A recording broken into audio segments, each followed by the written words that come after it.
ಇವಾಗ ನಾವು BBMP civil ಮತ್ತು ಎಲೆಕ್ಟ್ರಿಕಲ್ ಕ್ಲಾಸ್ 1, 2, 3, 4 ಕಾಂಟ್ರಾಕ್ಟರ್ ರಿಜಿಸ್ಟ್ರೇಷನ್ ಮತ್ತು ರಿನ್ಯೂವಲ್ ಪೋರ್ಟಲ್ ಬಗ್ಗೆ ಮಾಹಿತಿನ ತಿಳ್ಕೊಳ್ಳೋಣ. ಈ ಒಂದು ಲಿಂಕು BBMP ಅವರ ವೆಬ್ಸೈಟ್ನಲ್ಲಿ ಸಿಗುತ್ತೆ. ಸೊ ಆ ಒಂದು ವೆಬ್ಸೈಟ್ ಲಿಂಕ್ ಮೂಲಕ ನೀವು ಈ ಪೋರ್ಟಲ್ಗೆ ಬರ್ಬೋದು.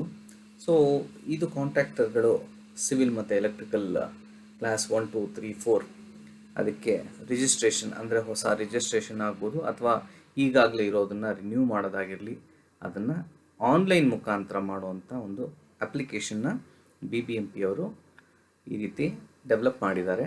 ಇದರಲ್ಲಿ ಬಹಳಷ್ಟು ವಿಚಾರಗಳನ್ನು ತಿಳ್ಕೊಬೇಕಾಗಿರೋದು ನಾವು ಯಾವುದ್ರ ಬಗ್ಗೆ ಅಂದರೆ ಯಾವ ರೀತಿ ಇದನ್ನು ಒಂದು ಉಪಯೋಗಿಸ್ಬೇಕು, ಇದಕ್ಕೆ ಬೇಕಾಗುವಂಥ ಡಾಕ್ಯುಮೆಂಟ್ಸ್ ಯಾವ್ದು, ಮತ್ತು ಇದು ಯಾವ ರೀತಿ ಫ್ಲೋ ಆಗುತ್ತೆ, ವರ್ಕ್ ಫ್ಲೋ ಅಂತ ನಾವು ಹೇಳ್ತೇವೆ, ಯಾವ ರೀತಿ ಆಗುತ್ತೆ, ಇದೆಲ್ಲದ್ರ ಬಗ್ಗೆ ತಿಳ್ಕೊಳ್ಳೋಣ. ಈಗ ಮೊದಲನೇದು ಕಾಂಟ್ರಾಕ್ಟರ್ ಯಾರೇ ಆಗಿರ್ಬೋದು, ಅವರು ಇದರಲ್ಲಿ ಫಸ್ಟು ಏನು ಬೇಕು ಹೇಗೆ ಬೇಕು ಅಂತ ತಿಳ್ಕೊಳ್ಳೋದಕ್ಕೋಸ್ಕರ ಈ ರಿಕ್ವೈರ್ಡ್ ಡಾಕ್ಯುಮೆಂಟ್ಸ್ ಅನ್ನೋದನ್ನ ಇಲ್ಲಿ ನಾವು ಈ ಲಿಂಕಲ್ಲೇ ಮೊದಲೇ ಕೊಟ್ಟಿದ್ದೇವೆ. ಸೊ ಈ ಮೊದಲಲ್ಲೇ ನಿಮಗೆ ಹೇಳ್ಬೋದು, ಇದು ನವೀಕರಣ ಅಂತಂದರೆ ರಿನ್ಯೂವಲ್ಗೆ ಮತ್ತು ರಿಜಿಸ್ಟ್ರೇಷನ್ಗೆ ಎಲ್ಲದಕ್ಕೂ ಯಾವ ರೀತಿ ಬೇಕು ಎಲ್ಲದನ್ನು ಇಲ್ಲಿ ಹೇಳ್ತೇವೆ. ಎಷ್ಟು ಸಾಲ್ವೆನ್ಸಿ ಇರಬೇಕು ಮತ್ತು ವರ್ಕ್ ಡನ್ ಎಷ್ಟಿರಬೇಕು, ಆ ಥರ ಪ್ರತಿಯೊಂದು ಇನ್ಫಾರ್ಮೇಷನ್ನು ಈ ಒಂದು ರಿಕ್ವೈರ್ಡ್ ಡಾಕ್ಯುಮೆಂಟ್ಸಲ್ಲೇ ಕೊಡ್ತೇವೆ. ಕ್ಲಾಸ್ 1, 2, 3, 4 ಎಲೆಕ್ಟ್ರಿಕಲ್ ಎಲ್ಲದಕ್ಕೂ ಬರುತ್ತೆ, ಸಿವಿಲ್ ಮತ್ತು ಎಲೆಕ್ಟ್ರಿಕಲ್.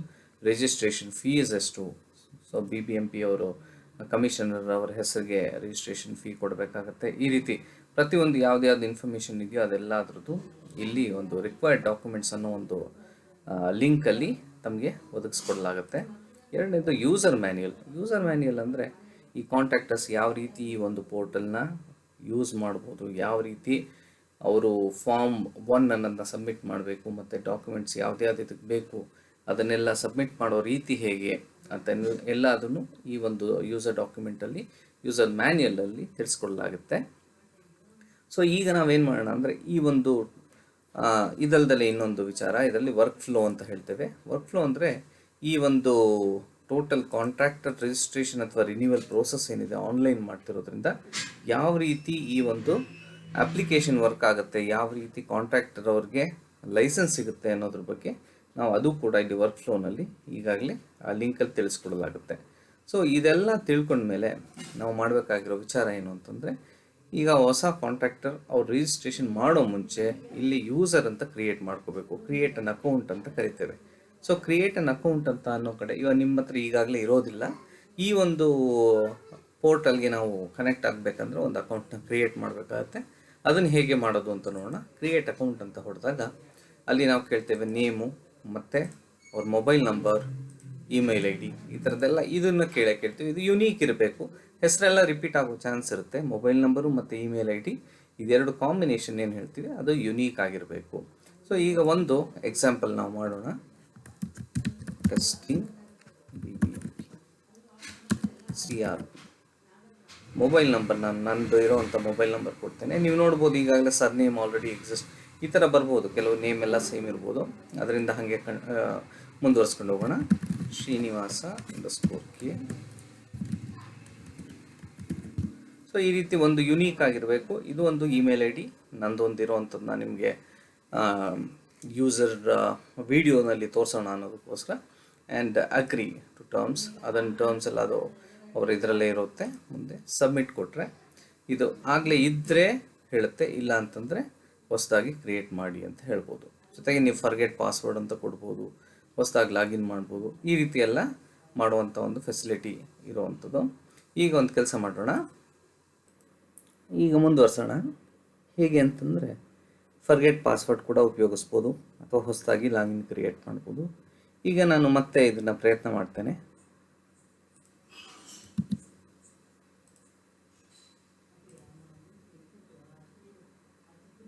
ಸೊ ನೀವು ನೋಡ್ದಂಗೆ registration successful, password has been send to email ID ಅಂತ ಹೇಳುತ್ತೆ. ಸೊ ನೀವು ಇಮೇಲ್ ID ಏನು ನಾವು ಕೊಟ್ಟಿದ್ದೇವೆ ಆ ಇಮೇಲ್ IDಗೆ ಪಾಸ್ವರ್ಡನ್ನು ಕಳಿಸಿರ್ತೀವಿ. ಈಗ ಮತ್ತೆ ನಾವು ಲಾಗಿನ್ ಮಾಡೋಣ. ಅದಕ್ಕೂ ಮುಂಚೆ ನಾವು ತೊಗೊಳ್ಬೇಕಾಗಿರೋದು ಇಮೇಲ್ ತೊಗೊಳ್ಬೇಕಾಗತ್ತೆ.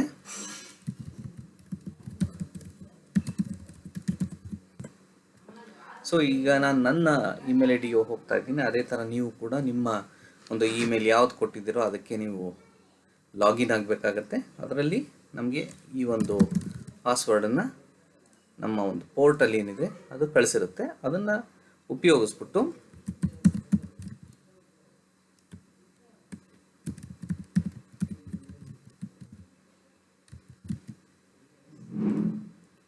ಲಾಗಿನ್ ಆಗಬೇಕಾಗತ್ತೆ. ಈಗ ಯಾಹೋಗೆ ಲಾಗಿನ್ ಆಗ್ತಾ ಇದ್ದೀನಿ, ಇದೇ ನಾನು ಕೊಟ್ಟಿರುವಂಥದ್ದು. ಸೊ ಇಲ್ಲಿ ಕಾಂಟ್ಯಾಕ್ಟರ್ ಅಂತ ನೀವು ನೋಡ್ಬೋದು. ಸೊ ಇದಕ್ಕೊಂದು ಪಾಸ್ವರ್ಡ್ ಕೊಟ್ಟಿದ್ದೀವಿ. ಈ ಪಾಸ್ವರ್ಡನ್ನ ನಾವು ಉಪಯೋಗಿಸ್ಬೇಕಾಗತ್ತೆ ನಮ್ಮ ಒಂದು ಕಾಂಟ್ಯಾಕ್ಟರ್ ರಿಜಿಸ್ಟ್ರೇಷನ್ಗೋಸ್ಕರ. ಇಮೇಲ್ ಐ ಡಿ ಈ ರೀತಿ ಹಾಕಿದ್ದೆ, srinivas_k@yahoo.com. ಈ ಒಂದು ಪಾಸ್ವರ್ಡ್ನ ಕಾಪಿ ಮಾಡಿ ಲಾಗಿನ್ ಆಗಬೇಕು. ಸೊ ಫಸ್ಟ್ ಟೈಮ್ ಲಾಗಿನ್ ಆಗ್ತಾ ಇದ್ದಂಗೆ ಮೊದಲನೇ ಕೆಲಸ ಏನು ಮಾಡಬೇಕಂದ್ರೆ, ನೀವು ಪಾಸ್ವರ್ಡ್ನ ಚೇಂಜ್ ಮಾಡ್ಕೊಳ್ಳಿ, ನಿಮ್ಗೆ ಯಾವ ರೀತಿ ಬೇಕೋ ಆ ರೀತಿ. ಸೊ ಲಾಗಿನ್ ಆಗಿದ್ದೀರಾ, ನಾನಿವಾಗ srinivas_k ಅಂತಲೇ ಏನೋ ಒಂದು ಕೊಟ್ಟಿರ್ತೀನಿ.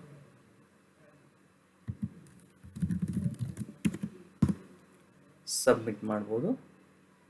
ಇದನ್ನು ಯಾವಾಗ ಬೇಕಾದ್ರೂ ನಾವು ಬದಲಾವಣೆ ಮಾಡ್ತಾ ಹೋಗ್ಬೋದು. ಇನ್ನೊಂದ್ಸರಿ ನಾನು ಬೇಕಾಗಿರೋ ಥರ ಬದಲಾವಣೆ ಆಗ್ತೀನಿ.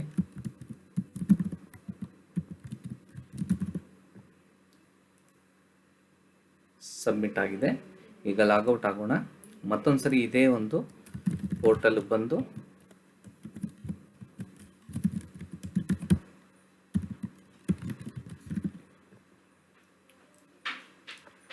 ಸೊ ನೀವು ನೋಡಿದಂಗೆ ಈಗ ಈ ಒಂದು ಪರ್ಟಿಕ್ಯುಲರ್ ಅಪ್ಲಿಕೇಶನ್ಗೆ ನಾವು ಕಾಂಟ್ರಾಕ್ಟರ್ ಆಗಿ ಲಾಗಿನ್ ಆಗಿದ್ದೇವೆ. ಸೊ ಕಾಂಟ್ರಾಕ್ಟರ್ ಮಾಡಬೇಕಾಗಿರೋ ವಿಚಾರಗಳು ಬಹಳಷ್ಟಿರುತ್ತೆ. ಮೊದಲನೇದು ಪಾಸ್ವರ್ಡ್ ಬದಲಾವಣೆ ಹೇಳಿದೆ, ಎರಡನೇದು ಡ್ಯಾಶ್ಬೋರ್ಡ್ ಬಗ್ಗೆ ಹೇಳ್ತೇವೆ. ಸೊ ಇಲ್ಲಿ ಬಹಳಷ್ಟು ಇನ್ಫಾರ್ಮೇಷನ್ ಏನೇನು ನಡೀತಾ ಇದ್ರೋ ಅದ್ರ ಬಗ್ಗೆ ಗೊತ್ತಾಗುತ್ತೆ. ಸ್ಟೇಟಸ್ ಕೂಡ ಅಷ್ಟೇ, ಏನಾದರೂ ನಾವು ಮುಂದುವರಿಸ್ತಾ ಇದ್ದರೆ ಸ್ಟೇಟಸ್ಸು. ಆಮೇಲೆ ಇಲ್ಲಿ ಕಾಂಟ್ರಾಕ್ಟರ್ಗೆ ಏನು ಮಾಡಿದ್ದೀವಿ, ಒಂದೊಂದಕ್ಕೂ ಒಂದು ಈ ಲೆಟರ್ ರಿಕ್ವೈರ್ಡ್ ಡಾಕ್ಯುಮೆಂಟ್ಸ್ನ ಸ್ಪ್ಲಿಟ್ ಅಪ್ ಮಾಡಿ, ಅಲ್ಲಿ ಫಸ್ಟ್ ಏನು ತೋರಿಸಿದ್ವು ಅದೇ ಥರನೇ ಇಲ್ಲೂ ಕೂಡ ನಾವು ಇಂಗ್ಲೀಷು, ಕನ್ನಡ, ಕೆಲವೆಲ್ಲ ಯಾವ್ದು ನಮಗೆ ಇಲಾಖೆಯವರು ಒದಗಿಸಿರ್ತಾರೋ ಅದಷ್ಟು ನಾವಿಲ್ಲಿ ಕೊಟ್ಟಿರ್ತೇವೆ. ಸೊ ಮೊದಲನೇದು ನಾವೇನು ಮಾಡೋಣ ಅಂದರೆ, ಈಗ ಫಾರ್ಮ್ 1 ಅಂತ ಕರಿತೀವಿ. ಫಾರ್ಮ್ 1 ಅಂದರೆ ದಿಸ್ ಇಸ್ ಅನ್ ಅಪ್ಲಿಕೇಶನ್ ಇವಾಗ ನಾವು ಹೆಂಗೆ ಕೈಯಲ್ಲಿ ಫಿಲ್ ಮಾಡ್ತಾ ಇದ್ವೋ ಆ ರೀತಿ ಅಪ್ಲಿಕೇಶನ್ನ ಇಲ್ಲಿ ನಾವು ಆನ್ಲೈನಲ್ಲಿ ಫಿಲ್ ಮಾಡಬೇಕಾಗತ್ತೆ ಫಾರ್ಮ್ 1 ಮುಖಾಂತರ. ಸೊ ಫಾರ್ಮ್ 1ನಲ್ಲಿ ಮೊದಲನೇದೇ ಕೇಳುವಂಥದ್ದು, ನಾವು ಯಾವ ಕ್ಲಾಸ್ಗೆ ಅಪ್ಲೈ ಮಾಡ್ತಾ ಇದ್ವಿ. ಈಗಾಗಲೇ ತಿಳಿಸ್ದಂಗೆ ಕ್ಲಾಸ್ 1, 2, 3, 4 ಅಷ್ಟೂ ನಾವು BBMP ಮುಖಾಂತರ ರಿಜಿಸ್ಟ್ರೇಷನ್ ಮಾಡ್ತಾ ಇದ್ದೇವೆ ಕಾಂಟ್ರಾಕ್ಟರ್ಗೆ. ಈಗ ಒಂದು ವಿಚಾರಕ್ಕೆ ಬರೋಣ. ಕ್ಲಾಸ್ 3 ಅಂತ ಎಕ್ಸಾಂಪಲ್ ತೊಗೊಳ್ಳೋಣ. ಕ್ಲಾಸ್ 3, ಕ್ಲಾಸ್ 2 ಇದನ್ನೆಲ್ಲ ನೋಡ್ಬೋದು. ಕ್ಯಾಟಗರಿಯಲ್ಲಿ ಎರಡಿದೆ, ಸಿವಿಲ್ ಮತ್ತು ಎಲೆಕ್ಟ್ರಿಕಲ್. ಸಿವಿಲ್ ತೊಗೊಳ್ತೇನೆ. ಹಾಗೆಯೇ ಟೈಪಲ್ಲಿ ಎರಡು ಥರ, ಆಗಲೇ ಹೇಳಿದಂಗೆ ನ್ಯೂ ರಿಜಿಸ್ಟ್ರೇಷನ್ ಅಥವಾ ರಿನ್ಯೂವಲ್ ಅಂದರೆ ಹಳೇದು ನಿಮ್ಮದು ಕ್ಲಾಸ್ 2ನೇ ಇದೆ, ಅದು ಎಕ್ಸ್ಪೈರಿ ಆಗಿದೆ, ಅದನ್ನು ರಿನ್ಯೂ ಮಾಡಬೇಕು ಅನ್ನೋದು ರಿನ್ಯೂವಲ್. ಸೊ ನ್ಯೂ ರಿಜಿಸ್ಟ್ರೇಷನ್ ಅಂತ ಹೋಗೋಣ. ಇಲ್ಲಿ ನಾ ಆಗಲೇ ಅಪ್ಲಿಕೆಂಟ್ ನೇಮ್ ರಿಜಿಸ್ಟರ್ ಮಾಡೋ ಟೈಮಲ್ಲಿ ಕೊಟ್ಟಿರೋದನ್ನು ಇಲ್ಲಿ ತಂದಿರ್ತೀವಿ. ಅದೇ ಥರ ಮೊಬೈಲ್ ನಂಬರ್ ಕೂಡ, ಏನಾದರೂ ಫರ್ಮ್ ನೇಮ್ ಇದ್ದರೆ ನೀವು ಹಾಕ್ಬೋದು.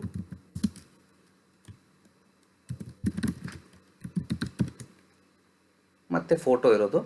ಸೊ ಫೋಟೋಗೆ ತಮ್ಮ ಒಂದು ಫೋಟೋನ ಯಾವುದಾದ್ರೂ ಇದ್ದರೆ ಅದು 25 KB ಒಳಗೆ ಇರಬೇಕು. 25 KB ಒಳಗೆ ನಾವು ಆ ಒಂದು ಫೋಟೋನ ಹಾಕಬೇಕಾಗತ್ತೆ. ಸೊ ಅಂದರೆ ತುಂಬ ಚಿಕ್ಕದಾಗಿರ್ಬೇಕು. ತುಂಬ ಜನ ಅಪ್ಲೈ ಮಾಡೋದ್ರಿಂದ ನಾವು ಅದನ್ನು ಚಿಕ್ಕದಿದ್ದಷ್ಟು ಒಳ್ಳೆಯದು ಅಂತ. ಸೊ ಇಲ್ಲಿ ನಾನು ಏನು ಮಾಡ್ತೀನಿ, ಒಂದು ಇಮೇಜ್ ತೊಗೊಳ್ತೇನೆ, ಓಪನ್. ಸೊ ಒಂದು ಸ್ವಲ್ಪ ಸ್ಯಾಂಪಲ್ ಇಮೇಜ್ ನೀವು ನೋಡ್ದಂಗೆ ಸ್ಯಾಂಪಲ್ ಇಮೇಜ್ ಕೊಡ್ತೇನೆ. ಅಡ್ರೆಸ್ ಏನಾದರೂ ಕೊಡ್ಬೋದು ನೀವು, ನಿಮ್ದು ಯಾವ ರೀತಿ ಅಡ್ರೆಸ್ ಪ್ರೂಫ್ ಅದನ್ನು ನೀವು ಸಲ್ಲಿಸಬೇಕಾಗತ್ತೆ. ಅಡ್ರೆಸ್ ಮತ್ತು ಯಾವ ಡಿಸ್ಟ್ರಿಕ್ಟಲ್ಲಿದ್ದೀರಾ, ಬೆಂಗಳೂರು ಅರ್ಬನ್. ಸೇಮ್ ಅಡ್ರೆಸ್ ಆಗಿದ್ದರೆ ಜಸ್ಟ್ ಕ್ಲಿಕ್ ಮಾಡಿದ್ರೆ ಸಾಕು. ಇದನ್ನು ಸೇಮ್ ಆ್ಯಸ್ ಪರ್ಮನೆಂಟ್, ಮೇಲ್ ಪರ್ಮನೆಂಟ್ ಕೇಳ್ತೀವಿ, ಅದೇ ಥರ ಇಲ್ಲಿ ಸೇಮ್ ಇರುತ್ತೆ. ಮತ್ತು ಫೋನ್ ನಂಬರ್ ಏನಾದರೂ ಆಲ್ಟರ್ನೇಟಿವ್ ಇದ್ದರೆ, ಇಮೇಲ್ ಐ ಡಿ ಎಲ್ಲ ಕೊಟ್ಟಿದ್ದೀನಿ, ಫ್ಯಾಕ್ಸ್ ನಂಬರ್ ಏನಾದಿದ್ದರೆ ಕೊಡ್ಬೋದು. ನೆಕ್ಸ್ಟ್ ಬರುವಂಥ ರಿಲಿಜಿಯನ್ ಅಂದಾಗ ನೀವು ಯಾವ ರಿಲಿಜಿಯನ್ ಅಂತ ಹೇಳಬೇಕಾಗತ್ತೆ. So I am a Hindu, caste others, SC ST ಆಗಿದ್ದರೆ ಬೇರೆ ಥರ. ಇನ್ಕಾರ್ಪೊರೇಷನ್ ಟೈಪ್, ಇದು ಬಹಳ ಇಂಪಾರ್ಟೆಂಟು. ಇಂಡಿವಿಜುವಲ್ಲ ಅಥವಾ ನೀವು ಪಾರ್ಟ್ನರ್ಶಿಪ್ ಫರ್ಮಾ ಇಲ್ಲ ಪ್ರೈವೇಟ್ ಲಿಮಿಟೆಡಾ ಕಂಪನಿನಾ ಅಂತ. ಸೊ ಇದು ಬೇರೆ ಬೇರೆ ಇನ್ಕಾರ್ಪೊರೇಷನ್ ಟೈಪ್ಗೆ ಬೇರೆ ಬೇರೆ ರೀತಿಯಾದ ಡಾಕ್ಯುಮೆಂಟ್ಸ್ ಬೇಕಾಗುತ್ತೆ. ಈಗ ನಾನು ಒಂದನ್ನು ತೋರಿಸ್ಕೊಡ್ತೇನೆ ನಿಮಗೆ ಎಕ್ಸಾಂಪಲ್ಲು. ಇಲ್ಲೇ ಒಂದು ಡೌನ್ಲೋಡ್ ಟೆಂಪ್ಲೇಟ್ಸ್, ಇದು ಮುಂದುವರ್ಸೋಣ. User manual, declaration, cover letter, required ಡಾಕ್ಯುಮೆಂಟ್ಗೆ ಹೋಗೋಣ. ರಿಕ್ವೈರ್ಡ್ ಡಾಕ್ಯುಮೆಂಟ್ಗೆ ಹೋದಾಗ ಏನಾಗುತ್ತೆ, ಇಂಡಿವಿಜುವಲ್ಗೆ ಬೇರೆ ಥರ ಇಲ್ಲಿ ನೀವು ನೋಡ್ಬೋದು. ಇಲ್ಲಿದೆ in case of partnership firm certified notarised copies ಏನು ಬೇಕು, partnership deed, declaration certificate in a prescribe form ಅದನ್ನೆಲ್ಲ ಕೊಡಬೇಕಾಗತ್ತೆ, ರಿಜಿಸ್ಟ್ರೇಷನ್ಸ್ ಆಫ್ ಫಾರ್ಮ್ ಸರ್ಟಿಫಿಕೇಟ್, ಮತ್ತು in case of private public limited ಇವೆಲ್ಲ ಅಡಿಷ್ನಲ್ ಡಾಕ್ಯುಮೆಂಟ್ಸನ್ನು ನೀವು ಕೊಡಬೇಕಾಗತ್ತೆ. ಸೊ ಅದನ್ನೇ ನಾವು ಇಲ್ಲಿ ತೊಗೊಂಡು ಬಂದಿದ್ದೇವೆ. ಸೊ ನೀವು ಇನ್ಕಾರ್ಪೊರೇಷನ್ ಟೈಪನ್ನು ನೀವು ಯಾವ ರೀತಿ ತೊಗೊಂಬಂದಿರ್ತೀರ ಅನ್ನೋದ್ರ ಮೇಲೆ ನಾನು ಬೇರೆ ಬೇರೆ ಅಂತ ನಾವು ಇದನ್ನು ಇನ್ಫಾರ್ಮೇಷನ್ ಕೇಳ್ತಾ ಹೋಗ್ತೇವೆ ನಿಮಗೆ. ಈಗ ಇನ್ನೊಂದು ಸರಿ ಟೈಪ್ ಮಾಡೋಣ, Bangalore urban same as previous. ಇಲ್ಲಿ ರಿಲಿಜನ್ ನಾನು ಆಗಲೇ ಮಾಡ್ದಂಗೆ ಹಿಂದೂ ಮತ್ತು ಅದರ್ಸ್ ಹೋಗಿದ್ದೀನಿ. ಇನ್ಕಾರ್ಪೊರೇಷನ್ ಟೈಪ್ ನಾನು ಸದ್ಯಕ್ಕೆ ಇಂಡಿವಿಜುವಲ್ ಮಾಡ್ತೇನೆ. ಕ್ವಾಲಿಫಿಕೇಷನ್ ಇದು ಒಂದು ವಿಚಾರ ನಾವು ತಿಳಿಸ್ಬೇಕು. ಇದನ್ನು ನಾವು ತಂದಿರೋದು BE ಡಿಪ್ಲೊಮೊ ಅದರ್ಸ್ ಅಂತ ಹೇಳ್ತೇವೆ. ಅಂದರೆ ಈ ಒಂದು ರಿಜಿಸ್ಟ್ರೇಷನ್ ಪ್ರೋಸೆಸ್ಸಲ್ಲಿ ಏನು ಹೇಳುತ್ತೆ, ಕ್ಲಾಸ್ 3 ಲೈಸೆನ್ಸು BE ಸಿವಿಲ್ ಓದಿರೋರಿಗಾಗಿದ್ದರೆ ಕ್ಲಾಸ್ 3 ಡೈರೆಕ್ಟಾಗಿ ಕೊಡ್ಬೋದು ಅಂತ ಹೇಳುತ್ತೆ. ಹಾಗೆಯೇ ಡಿಪ್ಲೊಮೊ ಆಗಿದ್ದರೆ ಕ್ಲಾಸ್ 4ನ ಕೊಡ್ಬೋದು ಅಂತ ಹೇಳುತ್ತೆ. ಸೊ ಆ ರೀತಿ ನಾವು ಮಾಡೋದ್ರಿಂದ ಈ ಅಪ್ಲೈ ಮಾಡ್ತಿರೋರು ಇಂಡಿವಿಜುವಲಿ ಅವರು BE ಆಗಿದ್ದಾರಾ, BE ಆಗಿದ್ದರೆ ಇಲ್ಲೇ ಹೇಳ್ಬೋದು. ಜೊತೆಗೆ ಸ್ಪೆಷಲೈಸೇಷನ್ ಕೇಳ್ತೀವಿ, ಎಲೆಕ್ಟ್ರಿಕಲ್ಲ ಸಿವಿಲ್ ಅಂತ. ನಾವು ಯಾಕೆಂದರೆ BBMPಯಲ್ಲಿ ಒದಗಿಸ್ತಾ ಇರೋದು ಸಿವಿಲ್ ಮತ್ತು ಎಲೆಕ್ಟ್ರಿಕಲ್ ಲೈಸೆನ್ಸ್ ಆಗಿರೋದ್ರಿಂದ ಇದೆರಡರಲ್ಲೊಂದನ್ನು ತೊಗೊಳ್ಬೇಕಾಗತ್ತೆ. ಸೊ ಈಗ ನಾನು ಅದರ್ಸ್ ಅಂತಲೇ ಇಟ್ಕೊಳ್ತೀನಿ, ನಿಮಗೆ ಅದ್ರ ಬಗ್ಗೆ ಆಗಲೇ ತಿಳಿಸಿದೆ. ಸೊ BBMPಯಲ್ಲಿರುವಂಥ ಈ ಒಂದು ರಿಜಿಸ್ಟ್ರೇಷನ್ ಪ್ರೋಸೆಸ್ಸಲ್ಲಿರೋ ಸ್ಟಾಫ್ ಕೂಡ ನಮಗೆ ಹೇಳ್ತಾರೆ.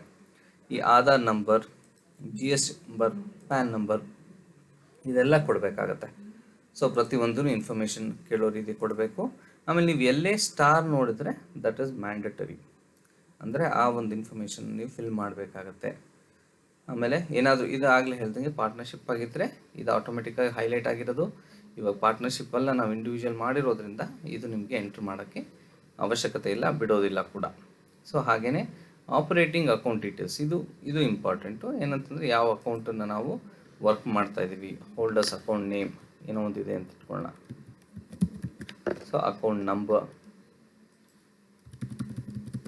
Account type, bank name,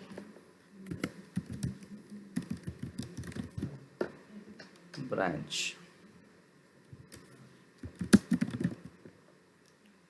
IFSC code.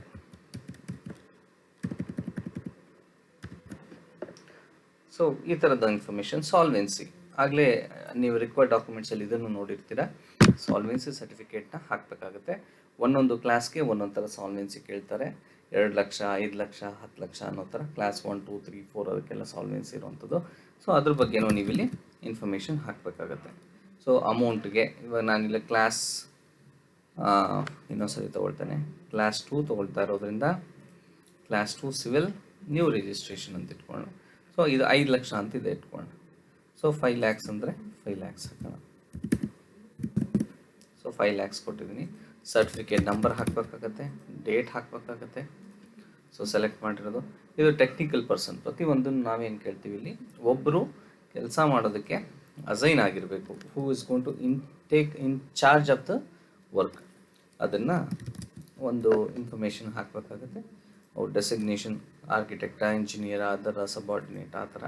ಅವ್ರ ಕ್ವಾಲಿಫಿಕೇಷನ್ BE ಅಂತ ಇಟ್ಕೊಳ್ಳೋಣ, BE ಸಿವಿಲ್.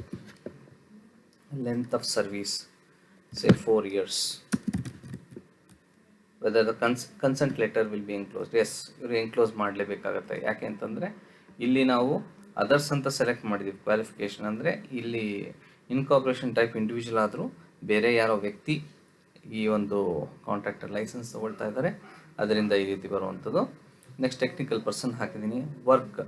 ವರ್ಕನ್ನು ನಾವು ಆಗಲೇ ಇದನ್ನೆಲ್ಲ ನಾವು ಮುಂಚೆನೇ ನೋಡ್ಕೋಬೇಕಾಗತ್ತೆ, ಎಷ್ಟು ವರ್ಕ್ ಬೇಕು ಏನು ಅನ್ನೋದೆಲ್ಲ. ಸೊ ನಾನು ಸುಮ್ಮನೆ ಸದ್ಯಕ್ಕೆ ಎಲ್ಲ ಸೇರಿ 1 ಕೋಟಿ ಅಂತ ಹಾಕಿರ್ತೇನೆ.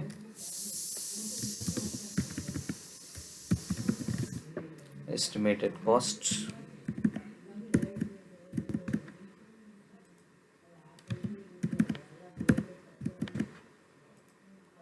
ಎಸ್ ಅಂತ ಹಾಕೋಣ. ಅಂದರೆ ಈ ಸರ್ಟಿಫಿಕೇಟ್ನು ಹಾಕಿದ್ದೀವ ಅಂತ. ಪ್ಲಾಂಟ್ ಆ್ಯಂಡ್ ಮಿಷನರಿ ನಿಮ್ಮ ಹತ್ರ ಇದ್ದರೆ ಅದ್ರ ಬಗ್ಗೆ ಎಲ್ಲ ಇನ್ಫಾರ್ಮೇಷನ್ ಇಲ್ಲಿ ಹಾಕ್ಬೋದು. Whether the applicant possess electrical license ಇಲ್ಲ, ಅವಶ್ಯಕತೆ ಇಲ್ಲ. ಸೊ ಸರ್ಟಿಫಿಕೇಟು ಇಲ್ಲ, ಬೇಕಿಲ್ಲ, no. Details of the registration as a contractor in BBMP. ನಾವಿಲ್ಲಿ ಏನು ಹೇಳ್ತಾ ಇದ್ದೀವಿ, ಕ್ಲಾಸ್ 2 ಮಾಡ್ಕೊಳ್ತಾ ಇದ್ದೀವಿ. ನ್ಯೂ ರಿಜಿಸ್ಟ್ರೇಷನ್ ಅಂದರೆ ಅವರು ಕ್ಲಾಸ್ 3ಇಂದ 2 ಬಂದಿರುವಂಥವ್ರು. ಸೊ ಅದರಿಂದ ಅದ್ರ ಬಗ್ಗೆ ಇನ್ಫಾರ್ಮೇಷನ್ ಕೊಡಬೇಕಾಗತ್ತೆ. Name of the office like ಇದ್ರ ಬಗ್ಗೆ ನೋಡಿದ್ರೆ BBMP ಹೆಡ್ ಆಫೀಸ್ ಅಂತ ಹಾಕ್ತೇನೆ. ರಿಜಿಸ್ಟ್ರೇಷನ್ ನಂಬರ್ ಟೆಸ್ಟ್ 1 2 3 ಇದು ಗೊತ್ತಿರುತ್ತೆ ನಿಮಗೆ. ಇದು ಒಂದು 5 ವರ್ಷದ ಹಿಂದೆ ನೀವು ಮಾಡಿದ್ರು, ಅದರಿಂದ 2015 ಹಾಕಿ ಜೂನ್ 1 ಹಾಕೋಣ. ಕ್ಲಾಸ್ ಅವಾಗ ತೊಗೊಂಡಿದ್ದು ಕ್ಲಾಸ್ 3 ತೊಗೊಂಡಿದ್ವಿ. ವೆದರ್ ದ ಕಾಪಿ ಎನ್ಕ್ಲೋಸ್ಡ್ ಹೌದು ಹಾಕಲೇಬೇಕಾಗತ್ತೆ. ಎಸ್. ಇದಾದಮೇಲಿಂದ ಇಲ್ಲಿ 2 ಥರ ಕೊಡ್ತೇವೆ. ಒಂದು ಸೇವ್ ಮಾಡಲಿಕ್ಕೆ, ಇನ್ನೊಂದು ಸಬ್ಮಿಟ್ ಮಾಡಲಿಕ್ಕೆ. ಸೊ ಸೇವ್ ಮಾಡಿದ್ರೆ ನೀವು ಸೆಲೆಕ್ಟೆಡ್ ಕ್ಯಾಸ್ಟ್ ಅಂತ ಇದೆ. ಏನೇ ಮಿಸ್ಸಿಂಗ್ ಇದ್ರೂ ಅದು ನಮಗೆ ಸೇವ್ ಮಾಡೋ ಟೈಮಲ್ಲಿ ಕೇಳುತ್ತೆ, ಅಲ್ಲಿಗೆ ತೊಗೊಂಡು ಹೋಗುತ್ತೆ. ನೀವು ನೋಡ್ಬೋದು ಅದರ್ಸ್. ಸೊ ಇದನ್ನು ಬದಲಾವಣೆ ಮಾಡಿದ್ದೀನಿ, ಸೇವ್ ಕೊಡ್ತೇನೆ. ತಿರ್ಗಾ ಸೇವ್ ಆಯಿತು. ಈ ಸೇವ್ ಆದರೆ ನೀವು ಎಷ್ಟೊಂದು ಸರಿ ಬದಲಾವಣೆ ಮಾಡ್ಬೋದು. ಅಂದರೆ ಯಾವುದಾದ್ರು ಒಂದು ಇನ್ಫಾರ್ಮೇಷನ್ ಬಿಟ್ಟೋಗಿದೆ, ಅಥವಾ ನಾನು ಆಚೆ ಹೋಗಿ I can go out come back. ಈ ಥರ ನಾನು ವಾಪಸ್ ಬರ್ತೇನೆ ಅಂತ ಇಟ್ಕೊಳ್ಳಿ. srinivasa_k@yahoo.com ಹೋಗ್ಬಿಟ್ಟು ಪಾಸ್ವರ್ಡ್ ಟೈಪ್ ಮಾಡ್ತೇನೆ. ಸೊ ನಾನು ಫಾರ್ಮ್ 1 ಆಗಲೇ ಸೇವ್ ಮಾಡಿದ್ದೇನೆ, ಸಬ್ಮಿಟ್ ಮಾಡಿಲ್ಲ. ಫಾರ್ಮ್ 1 ಸೇವ್ ಮಾಡಿದ್ದೇನೆ. ಅಂದರೆ ನಾನು ಏನೆಲ್ಲ ಹಾಕಿದ್ದೀನಿ ಅದ್ರ ಬಗ್ಗೆ ಪ್ರತಿಯೊಂದೂ. ಇವಾಗ ಯಾವುದೋ ಒಂದು ನಿಮಗೆ ಡೌಟ್ ಇತ್ತು, ನಾನು ಸಾಲ್ವೆನ್ಸಿ ತೊಗೊಂಡಿರೋದು ಅಥವಾ ಏನೋ ಒಂದು ವ್ಯತ್ಯಾಸ ಇರೋದನ್ನು ನೀವು ಬದಲಾವಣೆ ಮಾಡ್ಬೋದು. ಇವಾಗ ಸಾಲ್ವೆನ್ಸಿ ನಾನು ಇಲ್ಲಿದೆ. ಸೊ ಅಮೌಂಟ್ 5 ಲಕ್ಷ ಕೊಟ್ಟಿದ್ದೆ, 10 ಲಕ್ಷ ಹಾಕ್ತೇನೆ ಅಂತ ಇಟ್ಕೊಳ್ಳಿ. ಇವಾಗ ಕೂಡ ನೀವು ಸೇವ್ ಮಾಡ್ಬೋದು. ಆದರೆ ಒಂದು ಬಾರಿ ನೀವು ಸಬ್ಮಿಟ್ ಅಂತ ಮಾಡಿದ್ರೆ ಮುಂದೆ ಏನು ಮಾಡೋಕ್ಕಾಗಲ್ಲ ಬದಲಾವಣೆ ಮಾಡೋಕ್ಕೆ. ಸೊ ಅದರಿಂದ ಮಾಡುವಂಥದ್ದು. ಈಗ ಸೇವ್ ಆಗಿದೆ. ಈಗ ನೆಕ್ಸ್ಟ್ ಏನು ಮಾಡೋಣ ಅಂದರೆ ಸಬ್ಮಿಟ್ ಕೊಡೋಣ. ಸಬ್ಮಿಟ್ ಕೊಟ್ಟರೆ ಈ ಒಂದು ಫಾರ್ಮ್ 1 ಅನ್ನೋದು ಸಬ್ಮಿಟ್ ಆಗುತ್ತೆ. ಆವಾಗಲೇ ನಾವು ಬೇಕಾಗಿರೋ ಡಾಕ್ಯುಮೆಂಟ್ಸ್ನ ಸಬ್ಮಿಟ್ ಮಾಡ್ಬೋದು. ತಾವು ನೋಡ್ಬೋದು, form 1 submitted successfully, kindly submit necessary documents using submit documents menu ಅಂತ ಹೇಳ್ತಾ ಇದ್ದೀವಿ. ಸೊ ಹಂಗಂದ್ರೆ ಏನು, ಇಲ್ಲಿ ಸಬ್ಮಿಟ್ ಡಾಕ್ಯುಮೆಂಟ್ಸ್ ಅಂತ ಇದೆ. ಇದರಲ್ಲಿ ನೀವು ವಿಧವಾದ ಇನ್ಕಾರ್ಪೊರೇಷನ್ ಟೈಪ್ ಇಲ್ಲಿ ನೀವು ನೋಡ್ಬೋದು. ಅಪ್ಲಿಕೇಶನ್ ನಂಬರ್, ಈ ನಂಬರ್ ಇದೆಯಲ್ಲ ಎಲ್ಲದಕ್ಕೂ ಬಳಸುವಂಥ ನಂಬರ್ ಇದು. ಅಪ್ಲಿಕೇಶನ್ ನಂಬರ್ ಅದು ಯುನೀಕ್ ಇರುತ್ತೆ ಪ್ರತಿ ಒಬ್ಬೊಬ್ರಿಗೂ. Applicant name, application date, current date, ಇವಾಗ ಏನು ಡೇಟ್ ಇದೆ, ಟೈಮ್ ಏನಿದೆ ಅದನ್ನು ತೋರಿಸ್ತಾ ಇರುತ್ತೆ. ಸೊ ಇಲ್ಲಿ ಪ್ರತಿಯೊಂದು ಇನ್ಫಾರ್ಮೇಷನ್ ನಾವು ನೋಡ್ಬೋದು. Attach only PDF, JPEG, image, GIF or PNG files. So ಈ ರೀತಿ ಫೈಲ್ಸ್ ಮಾತ್ರ ನೀವು ಹಾಕಬೇಕಾಗತ್ತೆ. ಆ್ಯಂಡ್ ಪ್ರತಿಯೊಂದು ಫೈಲ್ಗೂ ಎಷ್ಟು ದೊಡ್ಡದಿರ್ಬೋದು ಅನ್ನೋದನ್ನು ಕೂಡ ನಾವಿಲ್ಲಿ ಹೇಳ್ತಾ ಇದ್ದೀವಿ. ಸೊ ಇಲ್ಲೆಲ್ಲ ನೀವು ನೋಡ್ಬೋದು. ಇದು ಒಂದೊಂದೇ ಡಾಕ್ಯುಮೆಂಟ್, ನಾನು ಸುಮ್ಮನೆ ಇವಾಗ ಸ್ಯಾಂಪಲ್ ಇದೆ ಅದನ್ನೆಲ್ಲ ಹಾಕೋಣ. ಇಂಡಿವಿಜುವಲ್ ಟೈಪ್ ಆಗಿರೋದ್ರಿಂದ ಮೊದಲನೇದು ಸಾಲ್ವೆನ್ಸಿ ಅಂತ ಕರಿತೀನಿ. ಸಾಲ್ವೆನ್ಸಿಂದಾಗ ನಾನು ಒಂದು ಸ್ಯಾಂಪಲ್ ಇದೆ, ಸ್ಯಾಂಪಲ್ PDF. ಓಕೆ. ಎರಡನೇದು ವರ್ಕ್ ಡನ್ ಸರ್ಟಿಫಿಕೇಟ್. ಇಲ್ಲಿ ಅದ್ರ ಬಗ್ಗೆನೂ ನಾವು ಹೇಳಿರ್ತೀವಿ. 25 ಲಕ್ಷದ ಒಂದು ಸಿಂಗಲ್ ವರ್ಕ್ ಇರಬೇಕು, ಮತ್ತು ಟೋಟಲ್ ಟರ್ನ್ ಓವರ್ 25 ಲಕ್ಷ ಇರಬೇಕು 5 ವರ್ಷದಲ್ಲಿ, ಅದೆಲ್ಲ ಹೇಳ್ತೀವಿ. ಅದನ್ನು ನೀವು ಪ್ರೂಫನ್ನು ಇಲ್ಲಿ ಹಾಕಬೇಕಾಗತ್ತೆ. ಸೊ ಎರಡನೇದು ಹಾಕ್ತೇನೆ. ನೆಕ್ಸ್ಟು ರೀಸೆಂಟ್ GST ಅಥವಾ VAT ಸರ್ಟಿಫಿಕೇಟ್, ಅದನ್ನು ಹಾಕೋಣ. ನಾನು ಆಗಲೇ ಹೇಳ್ದಂಗೆ ಎಲ್ಲದನ್ನು 1 2 3 ಆ ಥರ ಸುಮ್ಮನೆ ಹಾಕ್ತಾಯಿದೆ. ರೆಸಿಡೆನ್ಷಿಯಲ್ ಪ್ರೂಫ್ ನೀವು ಯಾವ್ದಾದ್ರು ಹಾಕ್ಬೋದು. ಆಧಾರ್, ವೋಟರ್ ID, ಪಾಸ್ಪೋರ್ಟ್ ಇರ್ಬೋದು, ಡ್ರೈವಿಂಗ್ ಲೈಸೆನ್ಸ್ ಯಾವ್ದು ಬೇಕಾದ್ರೂ ಇರುತ್ತೆ. ನೀವು ನೋಡಿಬಿಟ್ಟು ಅದನ್ನು ಕೂಡ ಹಾಕ್ಬೋದು. ನೆಕ್ಸ್ಟು ಒರಿಜಿನಲ್ ಕಾಂಟ್ರಾಕ್ಟರ್ ರಿಜಿಸ್ಟ್ರೇಷನ್ ಅಂದರೆ ನೀವು ಕ್ಲಾಸ್ 3 ಅಂತ ಹೇಳ್ತಾ ಇದ್ರಿ. ಸೊ ಕ್ಲಾಸ್ 3ಇಂದ 2 ಆಗೋದ್ರಿಂದ ಕ್ಲಾಸ್ 3ಇದು ಸ್ಕ್ಯಾನ್ ಕಾಪಿ ಹಾಕಬೇಕಾಗುತ್ತೆ. ಗ್ರ್ಯಾಜುಯೇಷನ್ ಸರ್ಟಿಫಿಕೇಟ್, ಇದು ಯಾರೆಂದರೆ ಕನ್ಸೆಂಟ್ ಲೆಟರ್ ನಾವು ತೊಗೊಳ್ತೀವಲ್ಲ ಆ ಒಂದು ವ್ಯಕ್ತಿದು ನಾವಿಲ್ಲಿ ಬ್ಯಾಚುಲರ್ ಆಫ್ ಇಂಜಿನಿಯರಿಂಗ್ದು ಹಾಕಬೇಕಾಗತ್ತೆ. 5. ನೆಕ್ಸ್ಟು ಕನ್ಸೆಂಟ್ ಲೆಟರ್ ಅದ್ರ ಬಗ್ಗೆ ನಾನು ಅವನು BE ಸರ್ಟಿಫಿಕೇಟ್ ಹಾಕಬೇಕು, ಮತ್ತು ಕನ್ಸೆಂಟ್ ಲೆಟರ್ ಹಾಕಬೇಕಾಗುತ್ತೆ. ಕನ್ಸೆಂಟ್ ನಾನು ಒಪ್ಪಿದ್ದೀನಿ ಅಂತ ಅವನು ಹೇಳಬೇಕು. ಸೊ ಅದನ್ನು ಕೂಡ ಇಲ್ಲಿ ಹಾಕ್ತೇವೆ. ಹಾಕಿದ್ಮೇಲೆ ಕೊನೆ ಡಿಕ್ಲರೇಷನ್, ಇದನ್ನು ಅದೆಲ್ಲ ಫಾರ್ಮ್ಯಾಟಲ್ಲಿ ನಾವು ಈಗಾಗಲೇ ಒದಗಿಸಿದ್ದೀವಿ.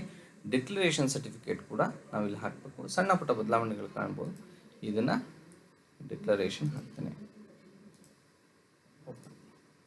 ಸೊ ಇನ್ನೊಂದು ಸರಿ ತೊಗೊಳ್ಳೋಣ. 7. ಸೊ ಇದು 20 ರೂಪಾಯಿ ಅಲ್ಲ, ಈಗ 50 ರೂಪಾಯಿ ಸ್ಟ್ಯಾಂಪ್ ಪೇಪರ್ ಇರಬೇಕು. ಅದನ್ನು ಬದಲಾವಣೆ ಮಾಡೋಣ. So submit. ಇವಾಗೆಲ್ಲ ಡಾಕ್ಯುಮೆಂಟ್ನ ನಾನು ಹಾಕಿದ್ದೀನಿ. ಎಲ್ಲ ಡಾಕ್ಯುಮೆಂಟ್ ಹಾಕಿದ ಮೇಲೆ ಸಬ್ಮಿಟ್ ಕೊಡ್ತೀನಿ. ಸೊ ಕಾಂಟ್ರಾಕ್ಟರ್ ಕೆಲಸ ಇಲ್ಲಿಗೆ ಮುಗಿಯುತ್ತೆ. ಸಬ್ಮಿಟ್ ಎಲ್ಲ ಕರೆಕ್ಟಾಗಿ ಸಬ್ಮಿಟ್ ಆಗಿದ್ದರೆ ಫಾರ್ಮ್ 1 ಆಗಿರುತ್ತೆ. ನೋಡಿ ಇದು ಟೈಮ್ ತೊಗೊಳುತ್ತೆ. ಕಾರಣ ಏನಂದರೆ ಇಷ್ಟು ಫೈಲೂ ನಮ್ಮ ಸರ್ವರ್ಗೆ ಅಪ್ಲೋಡ್ ಆಗ್ತಾ ಇರುತ್ತೆ. ಅಪ್ಲೋಡ್ ಆಗೋದ್ರಿಂದ ಅದಷ್ಟು ಸ್ವಲ್ಪ ಸಮಯ ಹಿಡಿಯುತ್ತೆ. ಆಮೇಲೆ ಇಲ್ಲೂ ನೋಡ್ಬೋದು ನೀವು ನಿಮ್ಮ ಫೋಟೋನೇ ಕಾಣುತ್ತೆ, ನೀವೇ ಮಾಡ್ತಾ ಇರೋದ್ರಿಂದ ಕಾಣುತ್ತೆ. ಸೊ ಈ ರೀತಿ ಒಂದು ಇನ್ಫಾರ್ಮೇಷನ್ ಫಸ್ಟು ಮಾಡಬೇಕಾಗಿರೋ ಕೆಲಸ ಕಾಂಟ್ರಾಕ್ಟರ್ದು ಆಯಿತು. ಈಗ ನೋಡ್ಬೋದು document successfully submitted, kindly monitor your application status using view status menu ಅಂತ ಹೇಳ್ತೇನೆ. ಸೊ ಹಾಗಂದರೆ ಇಲ್ಲಿ ಮಾಡಿದ ಮೇಲೆ ಕೆಲಸ ವ್ಯೂ ಸ್ಟೇಟಸ್ ಮೆನು ನೋಡ್ಬೋದು. ಸೊ ಆವಾಗ ನೀವು ನೋಡ್ತೀರಾ ಯಾವಾಗ ನೀವು ಅಪ್ಲಿಕೇಶನ್ ಸಬ್ಮಿಟ್ ಮಾಡಿದ್ರಿ ಏನು ಪ್ರತಿಯೊಂದು ಡೀಟೇಲ್ಸ್ ಇರುತ್ತೆ. Application has been received, uploaded scan documents ಎಲ್ಲ ಹೇಳ್ತೀವಿ. ಕೇಸ್ ವರ್ಕರ್ ಕೂಡ ಯಾರು ಅಂತ ನಾವು ತಿಳಿಸ್ಕೊಡ್ತೇವೆ. ಸೊ ದಟ್ ನೀವು ಫಾಲೋ ಅಪ್ ಮಾಡೋಕ್ಕಾಗಲಿ ಅಥವಾ ನಿಮ್ಮ ಏನಾದರೂ ಒಂದು ಡಾಕ್ಯುಮೆಂಟು ಸರಿಯಾಗಿದೆಯೋ ಇಲ್ವೋ ಅದನ್ನೆಲ್ಲ ಕೇಸ್ ವರ್ಕರ್ ಅವ್ರ ಮುಂದೆ ನೋಡ್ತಾರೆ. ಸೊ ಇಲ್ಲಿಗೇನಾಯಿತು, ಈ ಒಂದು ಪೂರ್ತಿ ಕಾಂಟ್ರಾಕ್ಟರ್ದು ಕೆಲಸ ಮುಗೀತು. ಸೊ ಅವರು ಬೇಕಾಗಿರುವಂಥ ಡಾಕ್ಯುಮೆಂಟ್ಸ್ ಎಲ್ಲ ಹಾಕಿರ್ತಾರೆ, ಅಲ್ಲಿಗೆ ಅವ್ರದ್ದು ಕೆಲಸ ಮುಗೀತು. ಸೊ ಇದಾದಮೇಲೆ ನಾನು ಆಗಲೇ ತಿಳಿಸ್ಕೊಟ್ಟಂಗೆ ವರ್ಕ್ ಫ್ಲೋ ನೋಡಿದ್ರೆ ಅಪ್ಲಿಕೇಶನ್ ಸೇವ್ ಮಾಡಿದ್ವಿ, ಸಬ್ಮಿಟ್ ಮಾಡಿದ್ವಿ, ಮತ್ತು ಸಬ್ಮಿಟ್ ಮಾಡಿದ್ವಿ ಡಾಕ್ಯುಮೆಂಟ್ನ. ಅಪ್ಲಿಕೇಶನ್ ಆಯಿತು, ಅಪ್ಲಿಕೇಶನ್ ಸಬ್ಮಿಟ್ ಆಯಿತು, ಡಾಕ್ಯುಮೆಂಟ್ನ ಸ್ಕ್ಯಾನ್ ಮಾಡಿ ಅದನ್ನು ಸಬ್ಮಿಟ್ ಮಾಡಿದ್ವಿ. ಮುಂದೆ ಎಲ್ಲ ನಡೆಯುವಂಥದ್ದು ಕೇಸ್ ವರ್ಕರು ಮತ್ತು ಡಿಪಾರ್ಟ್ಮೆಂಟವರು ಅವರೆಲ್ಲ ಅದನ್ನು ವೆರಿಫೈ ಮಾಡೋದಾಗಲಿ, ಒರಿಜಿನಲ್ ಡಾಕ್ಯುಮೆಂಟ್ ವೆರಿಫಿಕೇಷನ್ ಅದೆಲ್ಲ ಮಾಡ್ತಾರೆ. ಸೊ ಇದನ್ನೆಲ್ಲ ಮಾಡೋದನ್ನು ನಾವು ಮುಂದೆ ನಿಮಗೆ ಗೊತ್ತಾಗ್ತಿರುತ್ತೆ. ಹಾಗೆ ಇನ್ನೊಂದು ವಿಚಾರ ತಿಳಿಸ್ಬೇಕು ಅಂತಂದರೆ, ನಾವು ಮತ್ತೊಂದು ಸರಿ ಲಾಗಿನ್ ಆಗೋಣ.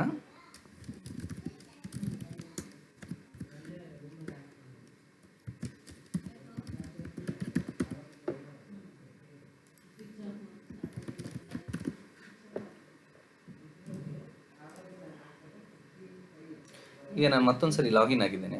ಈಗ ಕೇಸ್ ವರ್ಕರ್ ಅವ್ರು ನೋಡಿರ್ತಾರೆ ಯಾವುದೊಂದು ಇವಾಗ ಸ್ಕ್ಯಾನ್ ಡಾಕ್ಯುಮೆಂಟ್ ಇರ್ಬೋದು, ಇಲ್ಲಿ ಸಬ್ಮಿಟ್ ಡಾಕ್ಯುಮೆಂಟ್ಸಲ್ಲಿ ನೀವು ಯಾವುದೇ ಸಬ್ಮಿಟ್ ಮಾಡಿದ್ದೀರಾ ಅಂತಲೂ ಇಲ್ಲೇ ಇದೆ, ವ್ಯೂ ಅಂತ ಇದೆ.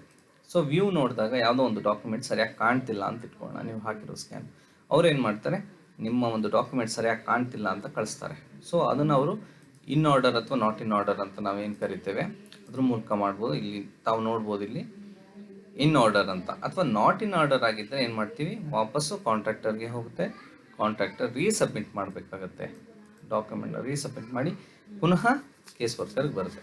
ಸೊ ಈ ಪ್ರೋಸೆಸ್ಸು ರಿಪೀಟ್ ಆಗುತ್ತೆ until all the submitted documents are in order. So ಈ ಒಂದು ವಿಚಾರಗಳಲ್ಲಿ ಯಾವ್ದಾದ್ರು ನಾಟ್ ಇನ್ ಆರ್ಡರ್ ಆಗಿದೆ, ತಮಗೆ ಕಾಂಟ್ರಾಕ್ಟರ್ ಇಮೇಲ್ ಐ ಡಿಗೆ ಮತ್ತು ಮೊಬೈಲ್ ನಂಬರು ಕೂಡ SMS ಅಲರ್ಟಿಂಗ್ ಮೆಸೇಜ್ ಬರುತ್ತೆ. ಆವಾಗ ನೀವು ನೆಸಸರಿ ಆ್ಯಕ್ಷನ್ ಆವಾಗಲೇ ತೊಗೊಳ್ಬೇಕಾಗತ್ತೆ. ಓಕೆ, ಇದು ಕಾಂಟ್ರಾಕ್ಟರ್ ಬಗ್ಗೆ ಕೊಟ್ಟಿರುವಂಥ ಮಾಹಿತಿ. Thank you.